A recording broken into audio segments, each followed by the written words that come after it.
फयाज नाम के एक लड़के ने चाकू मारकर हत्या कर दी थी। ये पूरा मामला इस तरीके से लव जिहाद का बताया जा रहा है कि नेहा की चाकुओं से गोद करके हत्या की गई थी। Crucially, the father of the victim, who is himself a communist corporator, has said that it was love jihad and there is no end to love jihad case. Nikita Tomar हत्याकांड की 26 अक्टूबर 2020 को जिस निकिता को लव जिहाद के लिए धर्म परिवर्तन के लिए मना करने पर तौसीफ ने गोली मार दी थी। चंडीगढ़ में एक तरफा प्रेम प्रसंग के चलते एक मामले में युवक ने युवती की उनके घर में गला घोंटकर हत्या कर दी। आरोपी युवक का नाम मोहम्मद शाकिर बताया जा रहा है। शाकिर ने उस वक्त युवती की हत्या कर दी जब वो अपने घर में अकेली थी। राजस्थान के उदयपुर से भी आई थी, जहां एक महिला ने लड़की ने आरोप लगाया कि उसका धर्म परिवर्तन करने की कोशिश की गई और इसमें लड़के का परिवार भी इस पूरे मामले में। लव जिहाद क्यों भारत के अंदर ये रुकने का नाम ही नहीं लेता? हर 2 या 3 महीने में आपको एक ना एक केस लव जिहाद का तो सुनने में आ ही जाएगा, जहां पर हर बार लड़की की कितनी बर्बरता से हत्या कर दी जाती है, कहीं कपाट के अंदर, कहीं कुकर के अंदर, कोई फ्रिज के अंदर, यानी कहां कहां उनकी लाशें पाई जाती है। भारत के अंदर लव जिहाद रुकने का नाम ही नहीं लेता।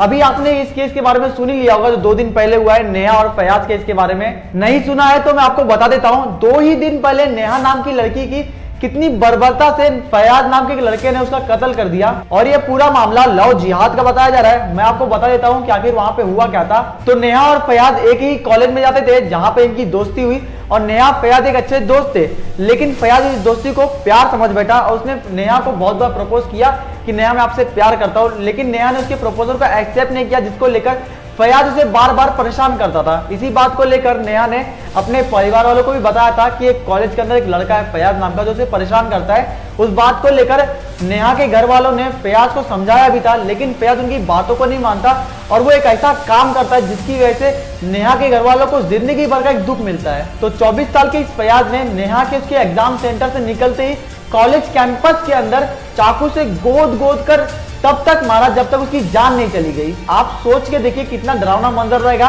कि एक लड़का एक लड़की को चाकू से गोद के मार रहा है। और एक पहली घटना ऐसी नहीं है, ऐसी बहुत सारी घटनाएं आपने पहले भी सुन रखी होंगी। जैसे दिल्ली का जो साक्षी केस था वो भी याद कीजिए, जहां पर साहिल नाम के बंदे ने किस तरह साक्षी को चाकू से गोद के गली के अंदर मारा था। नेहा कांग्रेस के एक पार्षद की बेटी है जिसका नाम नेहा हिरमेट बताया जा रहा है और लड़का बेलगावी जिले के टटी का रहने वाला है। और इसी घटना की वजह से पूरा देश सदमे में है। इसी चीज को लेकर कर्नाटक के अंदर जस्टिस फॉर नेहा की मांगे उठ रही हैं। लेकिन सवाल ये उठता है कि लव जिहाद के पीछे हमेशा कोई साहिल या फयाज नाम के लड़के ही क्यों होते हैं जो एक स्पेशल कम्युनिटी से बिलोंग करते हैं।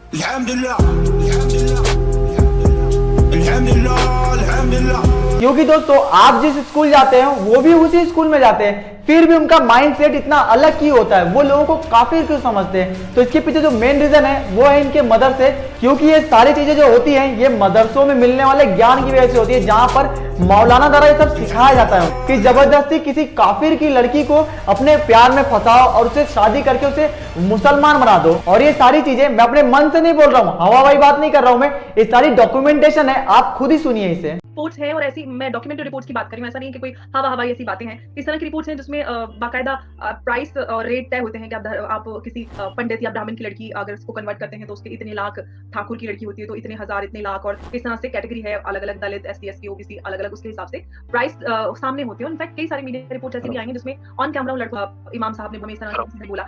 ये जो लोग जो हिंदुस्तान के मुसलमान इस सोच को प्रमोट कर रहे हैं, जैसे वो बिहार से एक रिपोर्ट आई थी कि 2047 तक हमें 35% PFI गई थी। PFI हाँ, अच्छा, PFI is not just limited कि केरला में हो रहा है, ये एक ज़हनी प्रॉब्लम है मुसलमानों का। अभी बहुत लोग ये बोलेंगे कि मैं एक स्पेशल कम्युनिटी के लोगों को टारगेट कर रहा हूँ।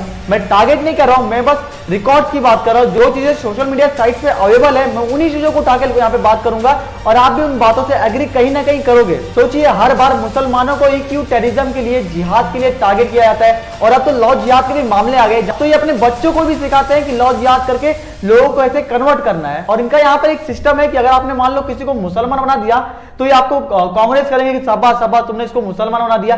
यानी एक तरह से ये भारत के अंदर ही अंदर एक जंग लड़ रहे हैं जो आप सभी को नहीं पता चल रहा है। और ये आपको सिर्फ मिलेंगे ये इंडियन सब कॉन्टिनेंट। आपको ईरान के किसी आदमी को, ये मुसलमान को ये नहीं पड़ी कि वो पूरे हिंदुस्तान को मुसलमान कैसे करे। ये हमारी ना सिर्फ मजहबी ये फरीजा है, बल्कि दिस इज आवर डेस्टिनी कि हम हुकूमत करें। हमें भेजा गया यहाँ पे ग़ज़वा हिंद करने के लिए, और ये ना करना एक गुनाह है हमारे लिए, या हम अपने जो जिम्मेदारियां हैं एज मुस्लिम वो नहीं पूरी कर रहा। लेकिन एक अजीब सी वो है कि वी हैव टू समहाउ वो एक गजवा हिंद इन दी एंड जाके बेस उसकी वहीं से निकलती है कि ये सबको कन्वर्ट करना है, हमें इनको मुसलमान करना है, ये हमारी जिम्मेदारी है। और अगर शादी के थ्रू हो जाते कोई मुसलमान, लोग मुबारकबाद देते हैं इस बात, लेकिन अरे भाई बहुत नेक काम किया तुमने, ये तुमने उसको मुसलमान कर दिया किसी को।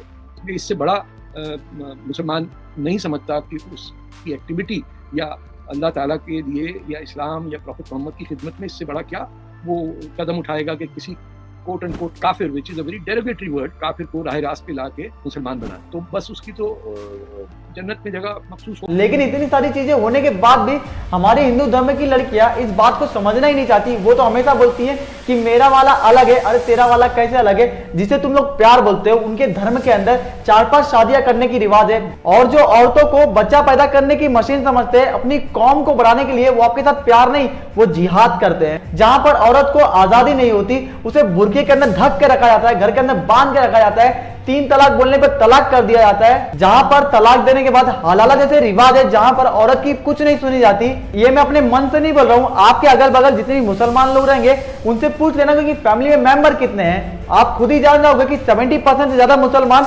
ज्यादा बच्चे पैदा करते हैं इसी सोच को लेकर।